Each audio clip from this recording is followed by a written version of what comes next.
1 Chroniques, chapitre 29.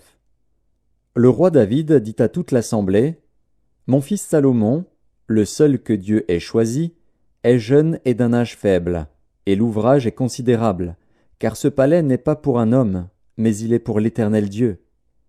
J'ai mis toutes mes forces à préparer pour la maison de mon Dieu de l'or pour ce qui doit être d'or, de l'argent pour ce qui doit être d'argent, de l'airain pour ce qui doit être d'airain, du fer pour ce qui doit être de fer, et du bois pour ce qui doit être de bois, des pierres d'onyx et des pierres à enchâsser, des pierres brillantes et de diverses couleurs, toutes sortes de pierres précieuses, et du marbre blanc en quantité.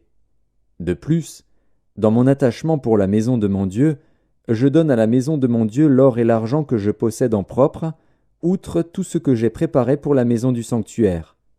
3000 talents d'or d'Ophir, et 7000 talents d'argent épuré pour en revêtir les parois des bâtiments, l'or pour ce qui doit être d'or, et l'argent pour ce qui doit être d'argent, et pour tous les travaux qu'exécuteront les ouvriers. Qui veut encore présenter volontairement aujourd'hui ses offrandes à l'Éternel? Les chefs des maisons paternelles, les chefs des tribus d'Israël, les chefs de milliers et de centaines, et les intendants du roi firent volontairement des offrandes. Ils donnèrent pour le service de la maison de Dieu 5000 talents d'or, 10 000 darics, 10 000 talents d'argent, 18 000 talents d'airain, et 100 000 talents de fer. Ceux qui possédaient des pierres les livrèrent pour le trésor de la maison de l'Éternel entre les mains de Jéhiel, le Guershonite. Le peuple se réjouit de leurs offrandes volontaires, car c'était avec un cœur bien disposé qu'ils les faisaient à l'Éternel. Et le roi David en eut aussi une grande joie. David bénit l'Éternel en présence de toute l'assemblée. Il dit: Béni sois-tu, d'éternité en éternité, Éternel, Dieu de notre Père Israël. À toi, Éternel, la grandeur, la force et la magnificence, l'éternité et la gloire, car tout ce qui est au ciel et sur la terre t'appartient. À toi, Éternel, le règne, car tu t'élèves souverainement au-dessus de tout. C'est de toi que viennent la richesse et la gloire. C'est toi qui domines sur tout. C'est dans ta main que sont la force et la puissance, et c'est ta main qui a le pouvoir d'agrandir et d'affermir toutes choses. Maintenant, ô notre Dieu, nous te louons, et nous célébrons ton nom glorieux. Car qui suis-je et qui est mon peuple, pour que nous puissions te faire volontairement ces offrandes? Tout vient de toi, et nous recevons de ta main ce que nous t'offrons. Nous sommes devant toi des étrangers et des habitants, comme tous nos pères. Nos jours sur la terre sont comme l'ombre, et il n'y a point d'espérance. Éternel, notre Dieu, c'est de ta main que viennent toutes ces richesses que nous avons préparées pour te bâtir une maison, à toi, à ton saint nom, et c'est à toi que tout appartient. Je sais, ô mon Dieu, que tu sondes le cœur, et que tu aimes la droiture.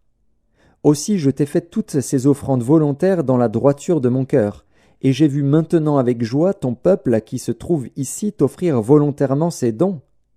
Éternel, Dieu d'Abraham, d'Isaac et d'Israël, nos pères, maintiens toujours dans le cœur de ton peuple ses dispositions et ses pensées, et affermis son cœur en toi. Donne à mon fils Salomon un cœur dévoué à l'observation de tes commandements, de tes préceptes et de tes lois, afin qu'il mette en pratique toutes ces choses, et qu'il bâtisse le palais pour lequel j'ai fait des préparatifs. David dit à toute l'assemblée: Bénissez l'Éternel, votre Dieu. Et toute l'assemblée bénit l'Éternel, le Dieu de leur père. Ils s'inclinèrent et se prosternèrent devant l'Éternel et devant le roi. Le lendemain de ce jour, ils offrirent en sacrifice et en holocauste à l'Éternel 1000 taureaux, 1000 béliers et 1000 agneaux, avec les libations ordinaires, et d'autres sacrifices en grand nombre pour tout Israël. Ils mangèrent et burent ce jour-là devant l'Éternel avec une grande joie. Ils proclamèrent roi pour la seconde fois Salomon, fils de David. Ils l'oignirent devant l'Éternel comme chef, et ils oignirent Tsadok comme sacrificateur. Salomon s'assit sur le trône de l'Éternel, comme roi à la place de David, son père. Il prospéra, et tout Israël lui obéit. Tous les chefs et les héros, et même tous les fils du roi David se soumirent au roi Salomon. L'Éternel éleva au plus haut degré Salomon sous les yeux de tout Israël, et il rendit son règne plus éclatant que ne fut celui d'aucun roi d'Israël avant lui. David, fils d'Isaïe, régna sur tout Israël. Le temps qu'il régna sur Israël fut de 40 ans. À Hébron il régna 7 ans, et à Jérusalem il régna 33 ans. Il mourut dans une heureuse vieillesse, rassasié de jours, de richesse et de gloire. Et Salomon, son fils, régna à sa place.